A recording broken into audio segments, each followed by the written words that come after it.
दोस्तों मैं विजेश कुमार आपका अपने चैनल में स्वागत करता हूं। दोस्तों देखिए आज हम 6 सितंबर के लिए करंट अफेयर्स देखेंगे दोस्तों, जो कि अति महत्वपूर्ण होने वाला है। ठीक ना, तो इस वीडियो में देखते हैं दोस्तों। अगर आपको इसका पीडीएफ चाहिए तो आप दिए गए डिस्क्रिप्शन में टेलीग्राम से जुड़कर वहां से पीडीएफ प्राप्त कर सकते हैं। ठीक ना, देखिए दोस्तों, ये जो भी क्वेश्चन देखेंगे दोस्तों, ये किसी भी एग्जाम में पूछने के लिए एकदम प्रबल दावेदार है दोस्तों। एकदम मोस्ट क्वेश्चन दिए गए हैं। ठीक ना, जो कि ग्रुप डी हो चाहे यूपी ट्रिपल एस पेट हो चाहे एसएससी हो, सबके एग्जाम में पूछा जाएगा। देखिए दोस्तों, अगर आप वीडियो देखते हैं तो आपको समझ में आता भी है कि हम लोग वर्ड टू वर्ड याद भी कर लेते हैं। ठीक ना, बहुत क्वेश्चन हम लोग को यहीं पर याद हो जाता है। देखिए दोस्तों, पहला क्वेश्चन देखते हैं कि हाल ही में क्वाड वरिष्ठ अधिकारियों की बैठक की मेजबानी कौन देश करेगा। तो कौन करेगा दोस्तों? क्वाड यानी QUAD, क्वाड वरिष्ठ अधिकारियों की बैठक की मेजबानी कौन करेगा? तो ये कौन करने वाला है दोस्तों? तो ये करने वाला है भारत। इसकी मेजबानी कौन करने वाला है? भारत करने वाला है। देखिए दोस्तों, क्वाड शिखर सम्मेलन पूछे तो दूसरा बात है, कहे कि क्वाड शिखर सम्मेलन कहाँ हुए हैं तो वो दूसरा बात है। ये क्वाड क्या है? ये क्वाड वरिष्ठ अधिकारियों की बैठक है, जहाँ कहाँ पर होगा? भारत में होगा। देखिए दोस्तों, क्वाड की बात कर लेते हैं। देखिए क्वाड में 4 देश शामिल हैं। तो देखिए एक यू से याद रखिएगा, क्वाड में यू आ रहा है तो यू से एक यूएसए याद रख लीजिएगा। एक ए आ रहा है क्वाड में तो ए से ऑस्ट्रेलिया याद रखेगा। और 2 बच गए दोस्तों, जापान और इंडिया में भी शामिल है इसमें। ठीक ना, तो क्वाड में कितने देश शामिल है? यूएसए, ऑस्ट्रेलिया, जापान और इंडिया यानी भारत, 4 देश शामिल है। पूछे दोस्तों कि देखिए ये हमारे स्टैटिक जीके भी हम देखते हैं इस वीडियो में। ठीक ना, द मोस्ट तो 2022 का क्वाड शिखर सम्मेलन कहाँ होगा दोस्तों? तो टोक्यो जापान में होगा। 2023 का पूछे दोस्तों, 2023 का तो ये कहाँ पे होगा? ये ऑस्ट्रेलिया में होगा। यानी इसी चारों में से कहीं ना कहीं होंगे क्वाड शिखर सम्मेलन। 2022 वाला टोक्यो जापान, 2023 वाला ऑस्ट्रेलिया में। स्ट्रैटेजी के देखिए दोस्तों, देखिए हाल ही में अब वर्तमान में कितने राज्य है? 28 राज्य है। कितने केंद्र शासित प्रदेश हैं? 8 है। बहुत लोग याद किए हैं कि 29 राज्य है और 7 केंद्र शासित प्रदेश है। भूल जाइए दोस्तों, अब दिमाग से निकाल दीजिए। ठीक ना, अब कितने राज्य हो गए हैं? अब हमारे 28 ही राज्य हो गए हैं और 8 केंद्र शासित प्रदेश हो गए हैं। बात करते हैं दोस्तों, देखिए 26 जनवरी 2002 को 2022 को दादर नगर हवेली और दमन व दीव को मिलाकर क्या कर दिया गया? एक केंद्र शासित प्रदेश कर दिया गया। ठीक है ना, 26 जनवरी 2022 को। 31 अक्टूबर 2019 का डेट याद रखिएगा कि 31 अक्टूबर 2019 को जम्मू कश्मीर और लद्दाख अलग हो गए। ठीक ना, यानी जम्मू कश्मीर से लद्दाख क्या हो गया? अलग हो गया, दोनों केंद्र शासित प्रदेश में मिल गए। दूसरा क्वेश्चन देखते हैं दोस्तों। देखिए दूसरा क्वेश्चन है कि संसद टीवी के मुख्य कार्यकारी अधिकारी यानी सीईओ किसे बनाया गया था? किसे बनाया गया दोस्तों? तो ये बनाया गया है उत्पल कुमार सिंह को बनाया गया है। किसके स्थान पर बनाया गया है? तो रवि कपूर के स्थान पर बनाया गया था। इसका आंसर क्या है दोस्तों?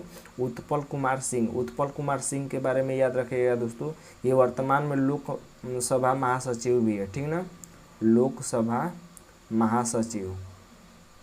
महासचिव याद रखिएगा, एकदम मोस्ट है। ठीक ना, तो लोकसभा महासचिव भी कौन है? ये है उत्पल कुमार सिंह है। ठीक ना, याद रखिएगा। किसके स्थान पर? तो रवि कुमार के स्थान पर। सुमन बेरी के बारे में याद रखिएगा दोस्तों कि हाल ही में नीति आयोग का उपाध्यक्ष किसे बनाया गया? एकदम मोस्ट क्वेश्चन है दोस्तों, एकदम एग्जाम में जरूर पूछेगा। ठीक ना, तो हाल ही में नीति आयोग का उपाध्यक्ष किसे बनाया गया? तो ये बनाया गया है सुमन बेरी को। परमेश्वर अय्यर के बारे में याद रखिएगा कि नीति आयोग के सीईओ किसे बनाया गया है? तो ये बनाया गया परमेश्वर अय्यर को। ठीक ना, नीति आयोग के उपाध्यक्ष सीईओ परमेश्वर अय्यर, उपाध्यक्ष सुमन बेरी। तीसरा देख लेते हैं दोस्तों। तीसरा, राष्ट्रीय शिक्षक दिवस कब मनाया जाता है? तो राष्ट्रीय शिक्षक दिवस कब मनाया जाता है? 5 सितंबर को मनाया जाता है, 5 सितंबर को। लेकिन विश्व शिक्षक दिवस का है तब क्या होगा? 5 अक्टूबर हो जाएगा। ठीक ना, तो विश्व शिक्षक दिवस का है तो 5 अक्टूबर कहिएगा। राष्ट्रीय शिक्षक दिवस का है या केवल शिक्षक दिवस का है तो 5 सितंबर कहिएगा। तो इसका आंसर क्या है?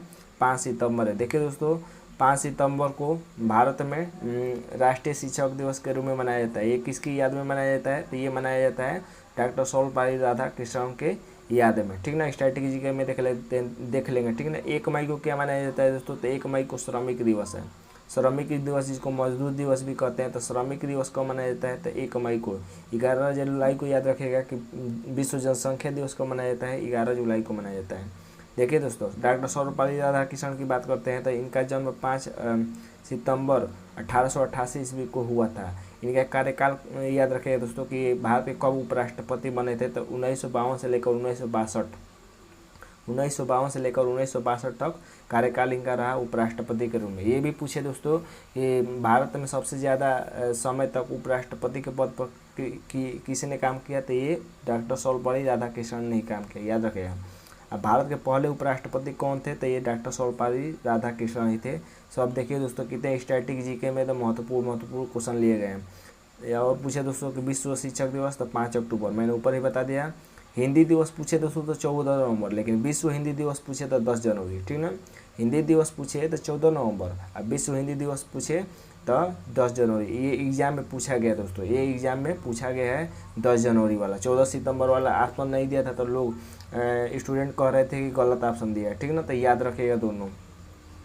चौथा नंबर देखिए दोस्तों कि हाल ही में ग्रामीण पिछवाड़े सूअर पालन योजना किस राज्य ने शुरू की है, ठीक ना। यानी लोगों को रोजगार के लिए ग्रामीण पिछवाड़े सूअर पालन योजना शुरू किया गया है। ये किस राज्य में किया गया है दोस्तों, तो मेघालय राज्य में किया गया है। किस राज्य में, मेघालय। राजस्थान के बारे में याद रखिएगा दोस्तों कि जिसका हाथ सही रहता है तो वो क्या करता है, और देश पर राज करता है, ठीक ना। यानी जिसका हाथ में कला होता है वो देश पर क्या करता है, राज। यानी हस्तशिल्प नीति 2022 हाल ही में कहाँ पर लागू की गई, तो राजस्थान में लागू की गई। तो हस्तशिल्प नीति 2022 राजस्थान में लागू की गई, ठीक ना। इसका आंसर क्या है, मेघालय है, जहाँ सूअर पालन योजना शुरू किया गया है। और देख लेते हैं दोस्तों, देखिए मेघालय के बारे में याद रखिएगा कि मेघालय के मुख्यमंत्री कौन है, तो कोनराड कोंगकल संगमा है, ठीक ना। संगमा यहाँ के क्या है, मुख्यमंत्री है। राज्यपाल देखिए दोस्तों, ये मुख्यमंत्री है संगमा जी, और राज्यपाल कौन है, तो सत्यपाल मलिक है। मेघालय के राज्यपाल कौन है, तो सत्यपाल मलिक है। मेघालय में याद रखिएगा दोस्तों कि मेघालय में 3 पहाड़ियाँ एकदम प्रचलित है, गारो, खासी, जयंती है। गारो, खासी, जयंती है, तीनों पहाड़ी याद रखिएगा दोस्तों, एकदम प्रचलित है, ठीक ना। यहाँ की एकदम और महत्वपूर्ण पहाड़ी पूछे तो यही है मेघालय की गारो, खासी, जयंती है। खासी के बारे में याद रखें दोस्तों कि खासी में मेघालय की राजधानी शिलांग स्थित है।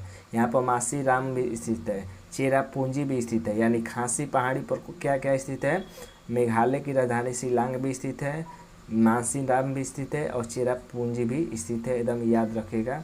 इन तीनों पहाड़ियों को कीपनुमा पहाड़ी भी कहा जाता है, कीपनुमा पहाड़ी। ये भी एकदम महत्वपूर्ण क्वेश्चन है दोस्तों, याद रखिए। देखिए कितना ज़बरदस्त स्टैटिक जी के क्वेश्चन है। 5वां नंबर देखिए दोस्तों, 5वां में के हाल ही में शेख अली का निधन हो गया, वह क्या थे, तो वह एक इतिहासकार थे दोस्तों, शेख अली, याद रखिएगा। उतना कोई महत्वपूर्ण नहीं है लेकिन याद रखिएगा। 6 नंबर देख लेते हैं दोस्तों। 6 नंबर है कि हाल ही में पहले होम्योपैथी अंतर्राष्ट्रीय शिखर सम्मेलन की मेजबानी किस देश ने की है। देखिए दोस्तों, ये पहला होम्योपैथी अंतर्राष्ट्रीय शिखर सम्मेलन है, इसलिए महत्वपूर्ण हो जा रहा है, ठीक ना। पहला ही है, तो इसकी मेजबानी कौन कर रहा है, ये कर रहा है दुबई। कौन कर रहा है इसकी होम्योपैथी की मेजबानी, दुबई कर रहा है, तो हम याद रखेगा, ठीक ना। और देख लेते हैं दोस्तों, देखिए 7वां नंबर देखिए कि भारतीय जहाज रानी निगम ने नए सीएमडी किसको बनाया गया। यानी जहाज रानी निगम में नया सीएमडी किसको बनाया गया दोस्तों, तो ये बनाया गया दोस्तों विनेश कुमार त्यागी को बनाया गया। विनेश कुमार त्यागी को नया सीएमडी बनाया गया है। देखिए दोस्तों, अजय कुमार सूद के बारे में याद रखिएगा कि मुख्य वैज्ञानिक सलाहकार कौन है, मुख्य वैज्ञानिक सलाहकार कौन है, तो ये है अजय कुमार सूद है। समीर वी कामत के बारे में याद रखिएगा दोस्तों, एकदम महत्वपूर्ण क्वेश्चन है कि समीर वी कामत कौन है, तो डीआरडीओ के हाल ही में अध्यक्ष किससे बनाया गया, तो ये समीर वी कामत को बनाया गया है। इसके स्थान पर तो सतीश रेड्डी के स्थान पर, तो जो कि एकदम महत्वपूर्ण क्वेश्चन होने वाला है। जगदीप धनखड़ के बारे में याद रखिएगा दोस्तों कि हाल ही में 14वें उपराष्ट्रपति किसको बनाया गया, 14वां उपराष्ट्रपति, तो ये बनाया गया दोस्तों जगदीप धनखड़ को, एकदम याद रखिएगा, ठीक ना। देखिए 8वां नंबर देखिए दोस्तों, 8वां नंबर है कि एमी पुरस्कार हाल ही में किसको दिया गया है, तो ये दिया गया है दोस्तों बराक ओबामा को दिया गया है, जो कि अमेरिका के पूर्व राष्ट्रपति थे। ये एमी पुरस्कार किस लिए दिया गया है दोस्तों, देखिए over great national parks documentary में आवाज़ देने के लिए। यानी जो बराक ओबामा हैं उन्होंने over great national parks documentary में अपनी आवाज़ का प्रयोग किया था, ठीक ना, इसलिए ये पुरस्कार दिया गया है। ये पुरस्कार पाने वाले दोस्तों ये दूसरे राष्ट्रपति हैं, अमेरिका के दूसरे राष्ट्रपति। इनसे पहले अमेरिका के ही ड्वाइट डी आइजनहावर को ये पुरस्कार दिया जा चुका है, ठीक ना, याद रखिएगा। बात करते हैं दोस्तों, देखिए रामदत्त मिश्र की। तो रामदत्त मिश्र के बारे में याद रखिएगा कि सरस्वती सम्मान 2021 से किसे सम्मानित किया गया है। तो रामदत्त मिश्र की को सम्मानित किया गया है, जो कि इनकी पुस्तक का नाम है मैं तो यहाँ हूँ, ठीक ना, एकदम याद रखिएगा। अगला देख लेते हैं दोस्तों, स्टैटिक जीके। देखिए दोस्तों स्टैटिक जीके कितना महत्वपूर्ण है इसमें। देखिए अमेरिका की खोज किसने की थी, अमेरिका से संबंधित क्वेश्चन था। देखिए अमेरिका की खोज क्रिस्टोफर कोलंबस ने की थी, कोलंबस ने, ठीक ना। ऑस्ट्रेलिया की खोज पूछे तो जेम्स कुक ने की थी, ठीक ना। इंडिया यानी भारत की खोज किसने की थी, तो ये वास्को डी गामा ने की थी। 9वां नंबर देखिए दोस्तों कि देश का पहला नाइट स्काई सेंचुरी कहाँ स्थापित किया गया है। कहाँ पर किया गया है दोस्तों, ये लद्दाख में किया गया है। कहाँ किया गया है, लद्दाख में। ये नाइट स्काई सेंचुरी का क्या उद्देश्य है दोस्तों, पर्यावरण को सुरक्षा प्रदान करना, ठीक ना। पर्यावरण के संदर्भ में अपने देश को आगे की ओर ले जाना, इसका ये उद्देश्य है। तो जहाँ जो कहाँ पर स्थापित किया गया है, तो ये लद्दाख में स्थापित किया गया है। देखिए दोस्तों स्टैटिक जी के अभी मैंने बताया, देखिए ये लद्दाख से संबंधित है। ये 28 राज्य हैं, वर्तमान में 8 केंद्र शासित प्रदेश है। 26 जनवरी 2022 को दादर नगर हवेली और दमन दीव को एक केंद्र शासित प्रदेश मिला दिए गए एक में, ठीक ना, मर्ज कर दिए गए हैं। 31 अक्टूबर 2019 को जम्मू कश्मीर से लद्दाख क्या हो गया है, अलग हो गया है। 10वां नंबर देख लेते हैं दोस्तों। देखिए 10वां नंबर कि हाल ही में केंद्र सरकार ने हैदराबाद मुक्ति दिवस मनाने की फैसला किया है। हैदराबाद राज्य का भारत संघ में विलय कब हो गया था। तो देखिए दोस्तों क्या क्वेश्चन है कि हैदराबाद राज्य का भारत संघ में विलय कब हुआ था। तो देखिए दोस्तों ये हैदराबाद ने हाल ही में 75वीं वर्षगांठ मनाई है आज़ादी के, ठीक ना। ये क्या है, हैदराबाद राज्य का भारत संघ में विलय होने का 75वीं वर्षगांठ था। इसी के उपलक्ष्य में केंद्र सरकार ने हैदराबाद मुक्ति दिवस मनाने की घोषणा की है, जो कि 1948 में विलय हुआ था हैदराबाद का। तो याद रखेगा, ये इतिहास का भी क्वेश्चन हो जाएगा। देखिए दोस्तों पिछले प्रश्न का उत्तर क्या था दोस्तों कि हाल ही में किस बैंक ने कैश बैक कार्ड लॉन्च किया है। तो इसका आंसर क्या होगा, स्टेट बैंक ऑफ इंडिया ने ये कैश बैंक कार्ड लॉन्च किया गया है। आज का अभ्यास प्रश्न देख लेते हैं दोस्तों कि 64वां रामायण मैग्सेसे पुरस्कार 2022 किसे दिए गए थे। इसका आंसर आप कमेंट बॉक्स में जरूर दीजिएगा दोस्तों, ठीक ना। आज के लिए बस इतना है दोस्तों। अगर वीडियो अच्छा लगा हो तो आप अपने दोस्तों तक शेयर भी जरूर करिए और चैनल को सब्सक्राइब भी जरूर कर लीजिएगा।